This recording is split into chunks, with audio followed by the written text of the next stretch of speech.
نیا دوست اور چھکا۔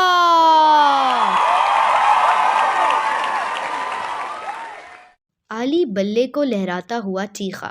سب بچے مل کر بہت دیر سے کرکٹ کھیل رہے تھے اور یہ دوسری ٹیم کی آخری گیندیں تھیں، اور بس علی کی ٹیم جیتنے ہی والی تھی کہ ایک گیند پر علی نے زور کا بلہ گھمایا اور بال وک گئی۔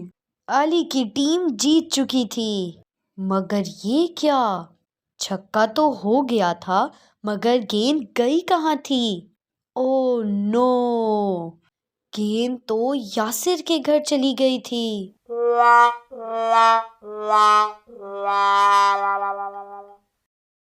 اب کیا کریں؟ سب بچے فکر مند ہو کر بولے۔ ان کا کھیل خراب ہو گیا تھا۔ وہ گیند مجھ سے گئی ہے نا، تو کوئی بات نہیں، میں لے آتا ہوں، علی ہچکچاتے ہوئے بولا۔ کوئی فائدہ نہیں، بابر نے جواب دیا۔ کیا تمہیں یاد نہیں کہ جب پچھلی بار ہماری گیند ان کے گھر گئی تھی تو یاسر نے کیا کہا تھا؟ اس نے کہا تھا کہ اب تو واپس کر رہا ہوں، مگر آئندہ اگر ان کے گھر گیند آئی تو وہ اسے کسی قیمت پر واپس نہیں کرے گا، اور ہم نے بھی تو وعدہ کیا تھا کہ آئندہ دھیان سے کھیلیں گے اور ہماری گیند ان کے گھر نہیں جائے گی۔ بھول جاؤ اب سب اس گیند کو، ندا نے غصے سے کہا، اور سب بچے اداس ہو کر بیٹھ گئے۔ علی اور ندا کے گھر کے بائیں جانب بابر کا گھر تھا اور دائیں جانب عباس صاحب کا، جو کہ ابھی نئے محلے میں شفٹ ہوئے تھے۔ عباس صاحب کا باقی محلے والوں کے ساتھ زیادہ میل جول نہیں تھا، لہٰذا کوئی ان کے بارے میں زیادہ جانتا بھی نہیں تھا۔ ایک دو بار جب بچوں کی گیند ان کے گھر گئی تو ان کے بیٹے یاسر نے بچوں کو بہت بری طرح ڈانٹا تھا اور گیند واپس کرنے سے انکار بھی کر دیا تھا۔ معلوم نہیں کہ اس کا رویہ ایسا کیوں تھا۔ کھیلنے کو تو بچے بابر کے گھر بھی کھیل سکتے تھے، مگر انہیں کرکٹ کھیلنے کا مزہ صرف ندا کے گھر آتا تھا، کیونکہ وہاں کھلی جگہ زیادہ تھی۔ چوکے چھکے لگانے کا صحیح مزہ تو ندا کے لان میں ہی تھا۔ دوسرے دن ارم نئی گیند لے آئی۔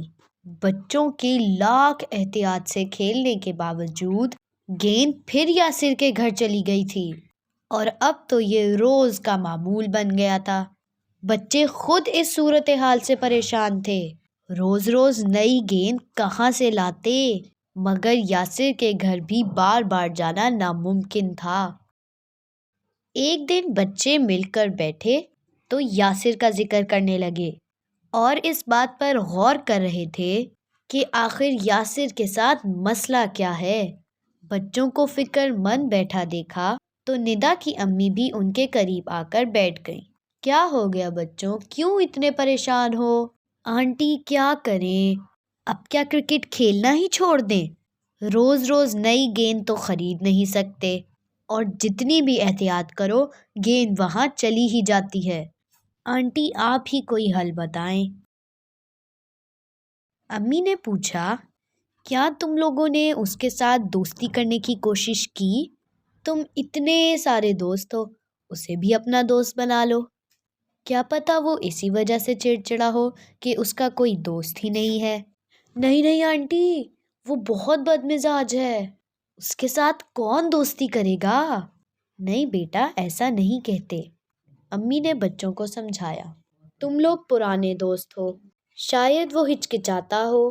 خالہ جان، وہ کسی سے ٹھیک طریقے سے بات تک تو کرتا نہیں، آپ کو پتہ ہے، دروازہ تک نہیں کھولتا، کھڑکی سے ہی جواب دے دیتا ہے، وہ بھی اتنے روکھے انداز میں۔ بچوں، میرا خیال ہے کہ تم لوگ اسے دوست بنانے کی کوشش کرو۔ دوسرے دن سب بچے مل کر یاسر سے دوستی کرنے گئے۔ حسب معمول وہ دروازہ کھولنے نہیں آیا اور کھڑکی سے ہی پوچھنے لگا کہ کیا تم لوگوں کی گیند پھر سے ہمارے گھر آ گئی ہے؟ کیوں آئے ہو لینے؟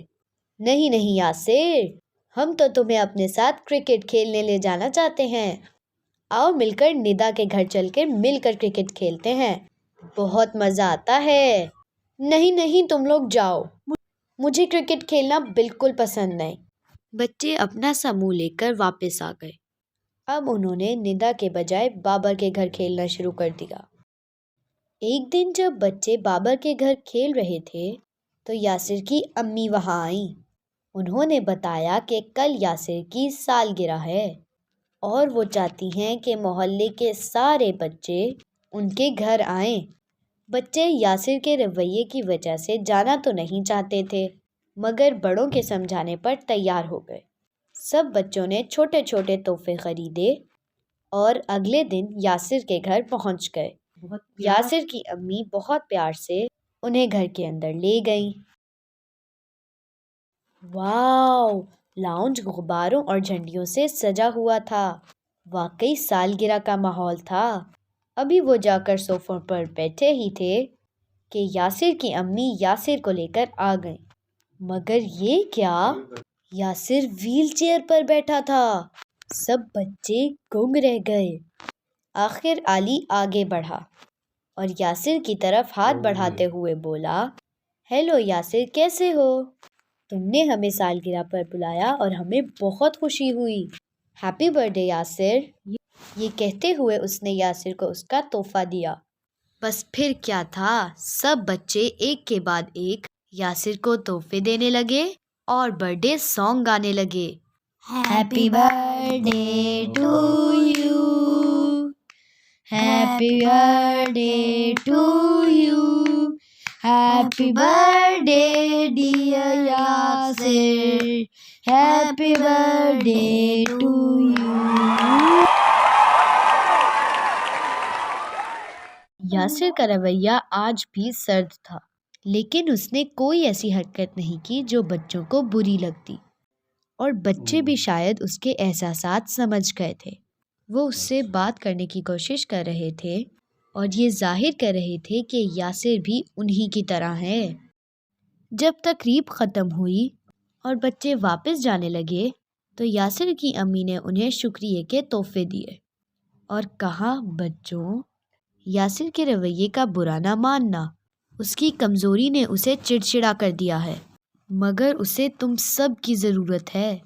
تم اس کو اپنا دوست بنا لو تاکہ وہ ایک عام بچے کی طرح زندگی گزار سکے اور اپنی اس کمزوری کو قبول کر لے۔ بچوں نے وعدہ کیا کہ اب وہ یاسر کے پاس آیا کریں گے۔ اب وہ یاسر کے سرد رویے کے باوجود اس کے گھر کبھی کبھی چلے جاتے، اسے اپنے اسکول کے قصے سناتے اور اسے اپنے ساتھ کھیلنے کی دعوت بھی دیتے، لیکن یاسر اس بات کو ٹال دیتا تھا۔ کچھ دنوں میں بچوں کے امتحان شروع ہو گئے اور انہوں نے کھیل چھوڑ کر ساری توجہ اپنی پڑھائی کی طرف کر دی۔ اب نہ وہ بابر کے گھر کھیلنے جاتے اور نہ یاسر کے گھر ملنے کے لیے، مگر یاسر ان کی کمی محسوس کرنے لگا تھا۔ بچوں کے دوستانہ رویے نے اس کے دل میں جگہ بنا لی تھی۔